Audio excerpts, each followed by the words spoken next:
માનદાદા મહારાજ કી જય। આજે બગદાણાથી નવનીતભાઈ બાલદિયા એ આશીર્વાદ લેવા આવ્યા છે અને મળીને ચહેરા ઉપર ખુશી છે, જોઈને હું પણ ખુશ થયો કે ન્યાયના ક્ષેત્રમાં સરકારશ્રીએ એસટીઆઈ અને સમાજના પ્રમુખશ્રીઓ અને ખાસ કરીને યુવા વર્ગે જે નવનીતભાઈને હૂંફ આપી છે એ ધન્યવાદને પાત્ર છે।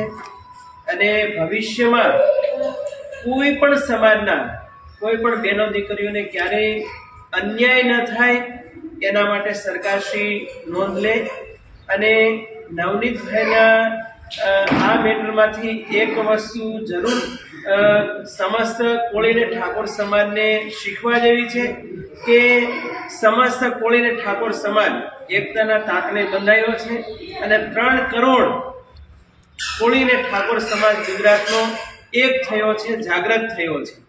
જેમ શાસ્ત્રોમાં કીધું સંગે શક્તિ કલો યુગે એ વાત ચરિતાર્થ કરી છે અને કઠોપનિષદમાં કીધું ઉત્તિષ્ઠત જાગ્રત પ્રાપ્ય વરા નિબોધત એ સૂત્ર પણ સાર્થક થયું છે અને એના નિમિત્ત બન્યા છે બગદાણા નિવાસી નવનીતભાઈ બાલદિયા। અને અમારા હંમેશા સંતોના આશીર્વાદ છે કે ભવિષ્યમાં એ બધા ક્ષેત્રોમાં ખૂબ આગળ વધે એવા બાપા સીતારામના અને ગિરનારીના આશીર્વાદ મળતા રહે એવી શુભકામના સાથે જય માનધાતા।